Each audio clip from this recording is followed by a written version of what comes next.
The backdrop. Oh, yeah. Now you know it's time. Here we go. It's time to bring out the good stuff this time of year. We're gonna make a big deal about Vegas. Do you guys, because of how last season ended, make a big deal about it? I don't think you make a big deal about it, but, you know, you also don't dismiss it. You know, it's the team that ended your season and the team that went on to win the Stanley Cup, which was our goal last year. So, you know, I think it's not all encompassing on us, but, you know, it's definitely there, and you don't ignore that. I think, you know, that's part of our history and our journey as a group. And, you know, having said that, we're both different teams this year. We're a different team and they're a different team, so different groups and different seasons. They're a different team even from when you guys last saw them, right? Because of the trade deadline, it's been Yeah. a minute. So how much can you learn from those games earlier in the season that you played them versus Yeah. how they are now? Yeah, not much. I mean, we haven't played them in a long time, and you know, their personnel is going to be different come playoff time than even it was probably the last regular season game or 2 weeks ago. So, you know, what you do know about them though is their identity and what they're trying to do, and you know, when they do plug in all those guys, you know, what their strengths will be, and you know, how we've got to find a way to get through that stuff. Last night, when those games were going on the West Coast, was there anything with you guys going, well, we're going to play Vegas, no, we're playing LA, no, we're playing Vegas, or did you just kind of wait till it was all over? You know, it was crazy games, right? You know, I'm sure there was a little bit of that. You know, there was different points in both those games where, you know, you were sure it was going to be one team and then the other. I mean, right up until the end. You know, I mean, Anaheim kind of grabbed that game earlier than the other game, but the other game mattered, and you know, really with the goalie out in LA right up until, you know, they took a penalty and LA went in the power play and tied it up. You know, you thought, despite the Vegas game, it might be LA, but the bottom line is, and I've said this all week, it doesn't matter. You've got to. You know, you've got to beat the best to be the best. There is no easy path. You know, you could argue last year we drew Minnesota and Seattle. You know, if you guys were sitting here on day one of the playoffs, you probably would have said, boy, that's about an easy a path as you could draw up to the conference final. And when I look back, I mean, both those teams took a big piece out of us, you know, that affected us come the conference final. They were both really, really tough outs. So there's no right opponent or perfect opponent. You've got to beat whoever they throw in front of you. Pete, one of the Vegas writers last night laid out your personal history in the playoffs between San Jose, working in Vegas, and here. Do you have any type of emotional reaction? Yeah. Like, here we go again? A lot of familiarity, huh? A lot of familiarity. It's actually crazy to think about with 32 teams in the league that's the case. But you know, when I look at that list, you know, every one of those journeys was a different story, and you know, a lot of great memories, a lot of not so great memories along those trails. But yeah, that's I can't even explain that. Hopefully this is the last, hopefully we end the streak this year. Do you expect to have Yanni Hockey back for this round? You know what, I would call him day to day, so I'm hopeful. We'll see. It's one of those injuries where every day he comes in, you know, he's making some progress. Fingers crossed, we'll see. How did Danoff come out from the other night? Yeah, he was great. So I think fully available. I don't see any issues with that. Do you need, okay. How do you assess your depth this year compared to last year Yeah. for Vegas? Like the fourth line, I think last year was one thing you mentioned that Yeah. had kind of an up on you guys. Do you feel like you match up a little bit more evenly? Oh, I think absolutely. I think our depth is, you know, there's no doubt Vegas was the deepest team, you know, in the playoffs that we faced. You know, we didn't get to go on to play Florida or what that final looked like, but you know, both on defense and up front, they were the deepest team we faced. So I think, there was a big commitment on Jim over the summer to try and close that gap.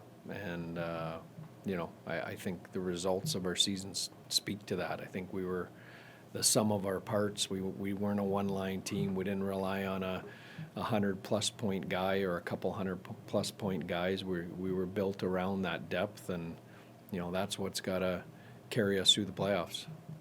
Do you need another defenseman, or is Yanni close enough that that's your seventh?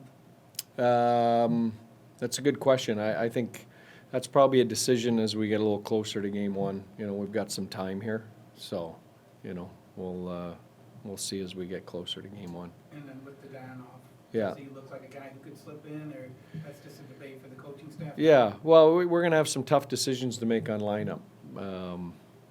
But he's a tough guy to keep out of the lineup, both because of my history with him, but also his style of play. He plays a man's game. He plays an inside north game.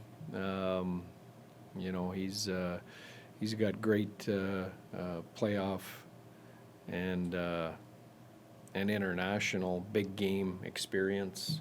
So tough guy to keep out. Was that good to have him in that position in the last game? Because it seems Yeah. like he showed some of that. for not Yeah, having played in yeah, he hadn't one played in a and half while, years. and we wanted to put him in, and didn't want to play him, 8 minutes. We Right. wanted to throw him in and get him up to speed as quickly as we could. We only had one game to do that, but, I thought he passed that test with flying colors. I didn't think there was any issue there. Saw some chatter about this being big boy hockey. You mentioned a Mhm. men's game. How would you classify Yeah. this matchup? Yeah, I think it's going to be an absolute war on the ice, for space and time, and not necessarily drop the gloves, but you've got two big, heavy, hard teams that are both trying to get to the net front and protect their net front.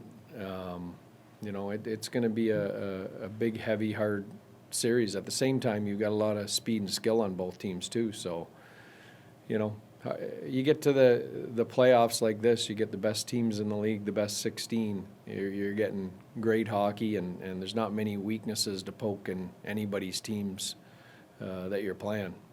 You guys have played great hockey over the last 20 games. They've had ups and downs. They're whatever 8 seed or second wild card. You guys are first, but it Yeah. doesn't seem like that matters. And once game one starts, it seems like it's completely Yeah. all that's out the window. Yeah, I think, the difference is they haven't had their team, right? So it's hard to look at the recent results and say this is what you're getting. I can only speak to our group. We've had our group together. They've been on the ice together. They played together down the stretch. We've been playing some great hockey. I'm excited about how we translate that to the playoffs.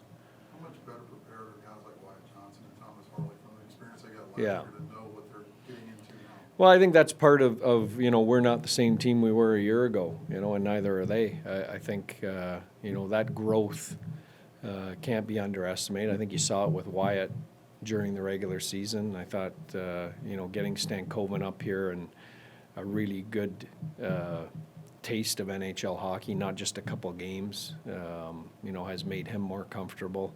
I think Thomas Harley, for what he went through last year in the playoffs, the growth I saw going into this year was exponential.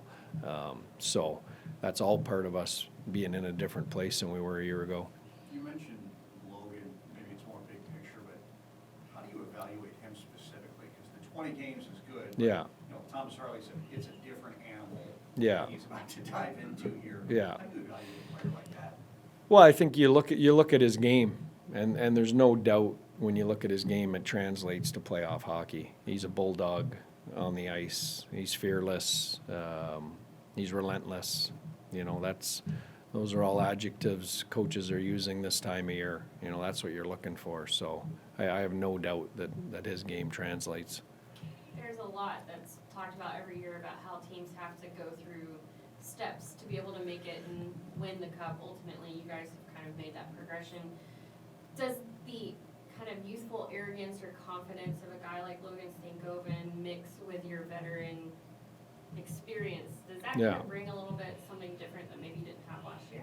Yeah, I don't think there's any doubt that the young players in our room have added you know, a lot of things to our group, you know, enthusiasm, you know, a little bit of swagger, a little bit of naivety, you know, to what's going on, which is good this time of year. You don't want to overthink situations. So, you know, we've got a great mix in there of you know, kind of battle-hardened veteran guys that have seen and done just about everything, and you know, a lot of fresh young guys that are looking to make their stamp on the NHL playoffs.